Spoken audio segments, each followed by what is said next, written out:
എല്ലാവർക്കും നമസ്കാരം. നിങ്ങളേവരും കാത്തിരിക്കുന്ന നയനയുടെയും ആദർശിന്റെയും ഇന്നത്തെ വിശേഷത്തിലേക്ക് എല്ലാ കൂട്ടുകാർക്കും സ്വാഗതം. എല്ലാവർക്കും നല്ലൊരു ദിവസം ആശംസിച്ചുകൊണ്ട് തന്നെ നമുക്ക് സൂപ്പർ ഹിറ്റ് വിശേഷത്തിലേക്ക് കിടക്കാം. അതിനു മുമ്പായിട്ട് നമ്മുടെ ചാനൽ ആരെങ്കിലും ആദ്യമായിട്ട് കാണുന്നുണ്ടെങ്കിൽ ഒന്ന് സബ്സ്ക്രൈബ് ചെയ്ത് വെച്ചിട്ട് ഒരു ഹൈപ്പും ഒരു ലൈക്കും അടിച്ചിട്ട് വീഡിയോ കാണാൻ വേണ്ടി ശ്രമിക്കണം. അപ്പം നേരെ വിശേഷത്തിലേക്ക് തന്നെ കിടക്കുകയാണ്. തുടങ്ങുമ്പോൾ തന്നെ നമ്മുടെ അഭിനെയാണ് കാണിക്കുന്നത്. അഭിയാണെങ്കിൽ മീശയും താടിയും ഒക്കെ ഇങ്ങനെ വെട്ടി മിനുക്കിക്കൊണ്ടിരിക്കുക. അപ്പം നമ്മുടെ നവ്യ കയറി വരിക. അപ്പം നവ്യക്ക് ഇപ്പം എ എം ജ്വല്ലറി എന്ന് മാത്രമല്ലേ ഉള്ളൂ. നാഴികയ്ക്ക് 40 വട്ടവും ഇത് പറഞ്ഞുകൊണ്ട് തന്നെയാണല്ലോ നടക്കുന്നത്. അങ്ങനെ അഭി ഇനിയിപ്പോൾ ഒത്തിരി നാളൊന്നുമില്ല എ എം ജ്വല്ലറിയുടെ മാനേജറായിട്ട് അഭി ഏറ്റെടുക്കാനായിട്ട് ഇനിയിപ്പം സമയം ഒട്ടുമൊന്നും ഇല്ലല്ലോ എന്ന് പറഞ്ഞപ്പോഴത്തേക്കും അല്ല അഭിയുടെ കൂട്ടുകാരോടൊക്കെ പറഞ്ഞു. അതുപോലെ വീട്ടുകാരോട് പറയുന്നില്ലേ, ഇനിയിപ്പം ഒത്തിരി സമയമില്ലെന്ന് ഞാൻ പറഞ്ഞല്ലോ. അത് പിന്നെ വീട്ടുകാരോട് നീ പറഞ്ഞാൽ മതി നവ്യേ. അതെന്താ നിങ്ങൾക്ക് പറയാൻ പേടിയാണോ? അഭി ഇതുപോലൊരു അവസരം നമുക്കിനി കിട്ടത്തില്ല. നമ്മളോട് പ്രത്യേകിച്ച് അവർക്ക് കടപ്പാടൊന്നുമില്ല. പിന്നെ ഞാൻ അവിടെ ഇപ്പോൾ ഒരു മോഡലായിട്ട് നിൽക്കുന്നു. അതിൻ്റെ ഇതിൽ നന്നായിട്ട് അവർ നല്ലൊരു രീതിയിൽ അവർ ആ ഒരു ഇതിൽ ഉയർന്നു വരുന്നുണ്ട്. ഇപ്പം മൂർത്തീസ് ജ്വല്ലറിയെക്കാളും ഏറ്റവും മുൻപന്തിയിൽ നിൽക്കുന്നവരാണ് എ എം ജ്വല്ലറി. അപ്പോൾ അതിലേക്ക് പോകുമ്പോൾ ഇവിടെ ഉള്ളവർക്ക് കുശുമ്പും അസൂയയൊക്കെ ഉണ്ടാകും, സ്വാഭാവികമാണ്. അത് അമ്മായിക്കാണെങ്കിലും ചെറിയമ്മായിക്കാണെങ്കിലും ഒക്കെ ഉണ്ട്. ചെറിയമ്മായിയുടെ മോന് സ്വന്തം ജ്വല്ലറിയുടെ MD അല്ലേ, അല്ലാതെ ഒരിക്കലും വേറൊരു ജ്വല്ലറിയുടെ MDയോ മാനേജറോ ഒന്നും അല്ലല്ലോ. അതാ ഞാൻ പറയുന്നത്. വേറൊരു ജ്വല്ലറിയിൽ മാനേജറായിട്ട് അഭിയെ സെലക്ട് ചെയ്യുന്നുണ്ടെങ്കിൽ അത് അഭിയുടെ കഴിവാണ്. അത് അഭി ഓർത്താൽ മാത്രം മതി. വേറൊന്നും ഇപ്പം അഭി ചിന്തിക്കണ്ട. വെറുതെ ഒന്നും അല്ലല്ലോ അഭി ഇപ്പം ഇവിടുന്ന് എ എം ജ്വല്ലറിയിലേക്ക് ജോലിക്ക് പോകുന്നത്. ഇവിടുത്തെ സ്ഥാനം നമുക്ക് തരാതിരുന്നിട്ട് തന്നെയല്ലേ. അഭിക്ക് വേണമെങ്കിൽ ഇവിടെ ഒരു സ്ഥാനം തന്നിരുന്നെങ്കിൽ നമ്മൾ ഇവിടുന്ന് പോകുമായിരുന്നോ? ഇല്ലല്ലോ. അപ്പം അത് മാത്രം അഭി കണ്ടാൽ മതി. ധൈര്യമായിട്ട് മുത്തച്ഛനോട് അനുവാദം ചോദിക്കുക. മുത്തച്ഛനോട് അനുവാദം ചോദിക്കേണ്ട കാര്യമൊന്നുമില്ല. പിന്നെ ഇവിടുത്തെ ഒരു ആചാരോ രീതി അതൊക്കെയാണല്ലോ. പിന്നെ ചോദിച്ചല്ലേ പറ്റത്തുള്ളൂ. അതുകൊണ്ടൊന്ന് ചോദിക്ക്. നമ്മൾ ഇനി ഇങ്ങനെ അലയേണ്ട ഒരു ആവശ്യം വരില്ല അഭി. നമ്മൾ എ എം ജ്വല്ലറിയിൽ കയറി കഴിഞ്ഞിട്ടുണ്ടെങ്കിൽ, അവിടെ ഒരു സ്ഥാനം ഉറപ്പിച്ച് കഴിഞ്ഞിട്ടുണ്ടെങ്കിൽ, ഈ ഡേവിഡ് സാറൊക്കെ വലിയ മനസ്സുള്ളവരാ. അതുകൊണ്ടാണല്ലോ ഈ ഒരു ഇവിടെ നിൽക്കുന്ന ഞാൻ, അതും പ്രത്യേകിച്ച് മൂർത്തീസ് ജ്വല്ലറിയുടെ ഒരു റിലേഷൻ ഉണ്ടായിട്ട് പോലും എന്നെ അവിടെ എടുത്തതും അവിടെ ഇപ്പം എനിക്കൊരു സ്ഥാനം തരുന്നതും, അതുപോലെ തന്നെ അഭിക്ക് അവിടെ ഒരു സ്ഥാനം തരാൻ ഇപ്പം അവർ മുന്നോട്ടൊക്കെ ഇറങ്ങുന്നതും അതൊരു നല്ല മനസ്സ് കണ്ട. അതുകൊണ്ട് നമുക്കിത് വെച്ച് താമസിപ്പിക്കേണ്ട. ഇനിയിപ്പം അറിയാലോ എ എം ജ്വല്ലറിയുടെ അടുത്ത ബ്രാഞ്ച് ഓപ്പൺ ആവുന്നുണ്ട്. ആ ഒരു ഇനാഗുറേഷൻ സമയത്താണ് ഇനിയിപ്പം നമുക്ക് അവിടെ ചെന്ന് ജോയിൻ ചെയ്യാനുള്ളത്. അതുകൊണ്ട് ഇനി വെച്ച് താമസിപ്പിക്കാൻ പാടില്ല അഭി. ഏതായാലും ബാ നമുക്ക് മുത്തശ്ശനോട് കാര്യങ്ങളൊക്കെ ഒന്ന് പറയാം എന്ന് പറഞ്ഞ് നേരെ മുത്തശ്ശൻ്റെ അടുത്തേക്ക് അഭിയും നയനയും പോവുകയാണ്. മുത്തശ്ശൻ മാത്രമല്ല, അവിടെ നമ്മുടെ ദേവയാനിയൊക്കെ ഉണ്ടായിരുന്നേ. ആദ്യം നവ്യയും അഭിയും കൂടെ മുത്തശ്ശന്റെ റൂമിനകത്തേക്കാണ് ചെല്ലുന്നത്. പക്ഷെ അവിടെ ചെന്ന് കഴിഞ്ഞപ്പോഴത്തേക്കും മുത്തശ്ശൻ അവിടെ ഇല്ല. അപ്പം മുത്തശ്ശൻ അങ്ങാണ്ട് ഹോളിൽ അങ്ങാണ്ട് ഇരിക്കുമായിരുന്നു. അപ്പം അങ്ങോട്ടേക്ക് ചെല്ലുക അഭിയും നവ്യയും കൂടെ. അങ്ങനെ അഭി നവ്യ അവിടെ ചെന്നു. അവിടെ ചെന്ന് കഴിഞ്ഞപ്പോഴത്തേക്കും മുത്തശ്ശനോട് നമ്മുടെ നവ്യ തന്നെ ഇങ്ങനെ പറയുകയാണ്, മുത്തശ്ശൻ ഞാൻ റൂമിലേക്ക് വന്നായിരുന്നു, അപ്പം മുത്തശ്ശനെ കണ്ടില്ല, ഒരു കാര്യം സംസാരിക്കാനുണ്ടായിരുന്നു എന്ന് പറഞ്ഞപ്പം, എന്ത് കാര്യം സംസാരിക്കാനുള്ളത്? സംസാരിച്ചോ നവ്യ? അത് പിന്നെ വേറൊന്നുമല്ല, അഭി ജോലിക്ക് പോകുന്നതുമായിട്ട് ബന്ധപ്പെട്ട കാര്യമെന്ന് പറയുമ്പോൾ, ജോലിക്കോ? അവനിവിടെ അത്യാവശ്യം ജോലി നല്ല രീതിയിൽ ചെയ്യുന്നുണ്ടല്ലോ, അവൻ അടുക്കളപ്പണി എല്ലാം ചെയ്യുന്നുണ്ടല്ലോ എന്ന് പറഞ്ഞപ്പം, അത് ഒരു സർവന്റിന്റെ ജോലിയല്ലേ, ഇത് വേറൊന്നുമല്ല മുത്തശ്ശ. ഞാനിപ്പം എ എം ജ്വല്ലറിയുടെ ഒരു സ്റ്റാഫാണെന്ന് മുത്തശ്ശന് അറിയാം. അതുപോലെ എ എം ജ്വല്ലറിയുടെ മാനേജറായിട്ടാണ് അഭി പോകാൻ വേണ്ടി തീരുമാനിച്ചിരിക്കുന്നത്. അപ്പൊ തീരുമാനിച്ചു കഴിഞ്ഞോ? അല്ല തീരുമാനിച്ചു കഴിഞ്ഞോ എന്ന് ചോദിച്ചാൽ, ഇങ്ങനെ ഒരു നല്ല ജോലി കിട്ടുമ്പോൾ പിന്നെ എന്തിനാ മുത്തശ്ശ മാറി നിൽക്കുന്നത്? അഭിക്കാണെങ്കിൽ ഇപ്പം മൂർത്തീസ് ജ്വല്ലറിയിൽ ഒരു സ്ഥാനവും ഇല്ല. അപ്പൊ പിന്നെ വെറുതെ എന്തിനാ അഭി ഇവിടെ നിൽക്കുന്നത്? അഭിക്ക് ജോലിക്ക് പൊക്കൂടെ എ എം ജ്വല്ലറിയിൽ എന്ന് പറഞ്ഞപ്പോഴത്തേക്കും നമ്മുടെ ദേവയാനി അവിടെ നിൽപ്പുണ്ട്. ദേവയാനി പറഞ്ഞ് സമ്മതിക്കത്തില്ല. ഇവനെ എ എം ജ്വല്ലറിയിലേക്ക് എന്നല്ല ഒരിടത്തും ജോലിക്ക് വിടാൻ ഞാൻ സമ്മതിക്കത്തില്ല. അവൻ ഇപ്പൊ ഈ വീട്ടിലെ ജോലി തന്നെ ചെയ്തോണ്ട് അങ്ങ് പോയാൽ മതി എന്ന് പറഞ്ഞപ്പോ, എന്താ അമ്മായി ഇങ്ങനെ അമ്മായി പറയുന്നത്? അമ്മായിക്ക് എന്തിന്റെ കേടായത്? എ എം ജ്വല്ലറിയിലേക്ക് അഭി പോകുന്നതിന് അമ്മായിക്ക് എന്താ പ്രശ്നം ഇരിക്കുന്നത്? എനിക്ക് പ്രശ്നമുണ്ടെന്ന് കൂട്ടിക്കോ. അവൻ എ എം ജ്വല്ലറിയിലേക്ക് ജോലിക്ക് പോവത്തില്ല. അപ്പം മുത്തശ്ശൻ പറഞ്ഞു, അതെ ദേവയാനി നിർത്ത്, എന്തിനാ വെറുതെ വാശി പിടിക്കുന്നത്? ഒരു കാര്യം ഞാൻ പറയട്ടെ, ഇവൻ എ എം ജ്വല്ലറിയിലേക്ക് പോകട്ടെ, അതായിരിക്കും നമുക്ക് നല്ലത് ദേവയാനി എന്ന് പറഞ്ഞപ്പോൾ, അതെങ്ങനെ നമുക്ക് നല്ലതാകും? ഇവന് അവിടേക്ക് പോകുന്നത് നല്ല ഉദ്ദേശം വല്ലതും വെച്ചാണോ എന്ന് അച്ഛനറിയാമോ? ഇവന്റെ മനസ്സിൽ വേറെ എന്തെങ്കിലും ഉണ്ടെങ്കിലോ? ഇവനാണെങ്കിൽ കള്ളത്തരവും കൗശലവും മാത്രമേ ഇവന്റെ കയ്യിലുള്ളൂ. അതുകൊണ്ടാണ് ഞാൻ പറയുന്നത് ഇവൻ പോകണ്ടെന്ന്. അവൻ കള്ളത്തരവും കൗശലവുമായിട്ട് എ എം ജ്വല്ലറി ചെല്ലട്ടെ ദേവയാനി അവിടെ ചെന്ന് കഴിയുമ്പോൾ എന്താ സംഭവിക്കാൻ പോവുക? അവിടെ ഉള്ളവരെ ഇവനെ എടുത്ത് മടിയിൽ കയറ്റിയിരുത്തും. ലാസ്റ്റ് എന്ത് സംഭവിക്കും? വിഷുവിനാണെങ്കിൽ AM ജ്വല്ലറിക്ക് നല്ലതുപോലെ തന്നെ സെയിൽ നടക്കും. മുൻപന്തിയിൽ അവർ തന്നെ എത്തുന്നൊക്കെ ഓർത്തല്ലേ നമ്മൾ ഇരിക്കുന്നത്. എല്ലാവർക്കും അങ്ങനെ ഒരു പ്രതീക്ഷ ഉണ്ടല്ലോ. ഇവൻ ചെല്ലുന്നതോടുകൂടി അത് തകിടം മറിയും. ഇവൻ ചെല്ലുന്നിടത്ത് വല്ലതും കോണം പിടിച്ചിട്ടുണ്ടോ? അവിടെ എന്തു പറ്റും? അവിടെ ഇവൻ ചെല്ലുമ്പോഴത്തേക്കും AM ജ്വല്ലറി ടപ്പേന്ന് പറഞ്ഞ് താഴേക്ക് ഇറങ്ങിപ്പോവും. അതാ സംഭവിക്കാൻ പോകുന്നതെന്ന് പറഞ്ഞപ്പോഴത്തേക്കും നവ്യ പറഞ്ഞു, അങ്ങനെ എൻ്റെ ഭർത്താവിനെ കൊച്ചാക്കരുത്. നിങ്ങൾ എന്തിനാ എൻ്റെ ഭർത്താവിനെ ഇങ്ങനെ കൊച്ചാക്കണത്? നിങ്ങൾ കുറേ നാളായല്ലോ പറയാൻ തുടങ്ങിയിട്ട്. അഭിയെ ജ്വല്ലറിയിൽ കയറ്റിയിരുത്തില്ല, അതിനു മുമ്പ് തന്നെ നിങ്ങൾ അത് ഇത് ചെയ്തെന്ന് പറഞ്ഞ് ഇറക്കി വിടും. പിന്നെ എങ്ങനെ അഭിയുടെ കഴിവ് നിങ്ങൾക്ക് കാണാനായിട്ട് സാധിക്കും? അവർ അഭിയുടെ കഴിവ് കണ്ടിട്ട് തന്നെയാ ഇപ്പം അഭിനെ AM ജ്വല്ലറിയുടെ മാനേജറായിട്ട് പോസ്റ്റ് ചെയ്യുന്നത്. അവിടുത്തെ വെറും സ്റ്റാഫല്ല, മാനേജർ ആക്കണമെങ്കിൽ ആ ഒരു ഇത് അവരുണ്ട്. അതുകൊണ്ട് തന്നെയാണ്. പിന്നെ എനിക്കൊരു കാര്യം പറയാനുള്ളത്, ഇനി ആരൊക്കെ എന്തൊക്കെ പറഞ്ഞാലും അഭിയെ ഈ ഒരു ജ്വല്ലറിയിലെ സ്റ്റാഫ് പോയിട്ട് ആ ജ്വല്ലറിയുടെ പട്ടി പോലും കയറ്റാൻ എനിക്ക് ആഗ്രഹമില്ല. ഞാൻ അതിനൊട്ട് ഇനി സമ്മതിക്കത്തുമില്ല എന്ന് പറയുമ്പോൾ മുത്തശ്ശൻ പറഞ്ഞു, അതിന് സമ്മതിക്കണ്ട, നിന്നോട് പറഞ്ഞല്ലോ മോളെ നവ്യെ, അവനെ കൊണ്ടുക്കോ. AM ജ്വല്ലറിയിലെ സ്റ്റാഫോ മാനേജരോ ഇനിയിപ്പോൾ അവിടുത്തെ MD ആയാലും ഞങ്ങൾക്ക് ഒരു പ്രശ്നമില്ല. പിന്നെ മോക്കൊരു കാര്യം അറിയാമോ? ചിലവരെ എത്ര കിട്ടിയാലും എത്ര കൊണ്ടാലും പഠിക്കത്തില്ല. പിന്നെ ചിലവർക്ക് എത്ര ഉണ്ടെങ്കിലും അവർ ചെയ്യുന്ന തൊഴിലിനോട് ഒരു മാന്യത പുലർത്തും. അതെങ്ങനെയാണെന്നറിയാമോ?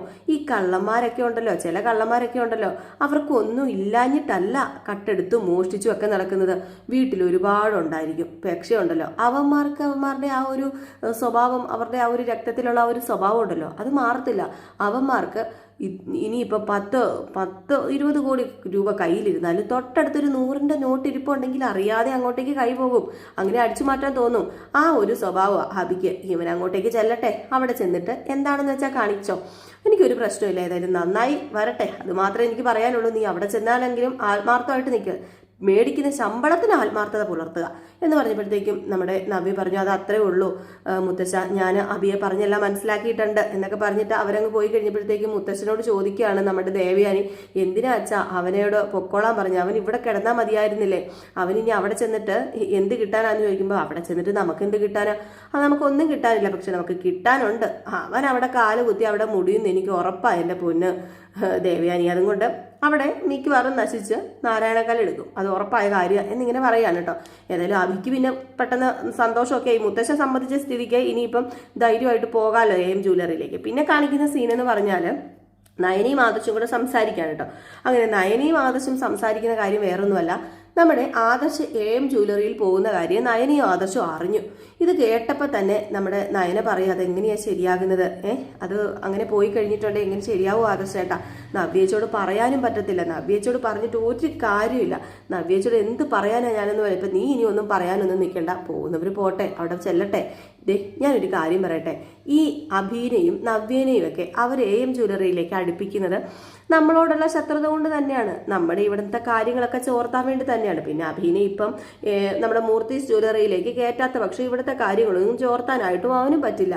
പക്ഷെ ഇതിന്റെ പിന്നിലൊക്കെ എന്തോ കളികൾ നടക്കുന്നുണ്ട്. വെറുതെ അഭിനെയോ നവ്യേനെയോ പിടിച്ച് അവിടുത്തെ ഒരാളാക്കില്ലവര്, വെറുതെ ഒരിക്കലും ആക്കില്ല.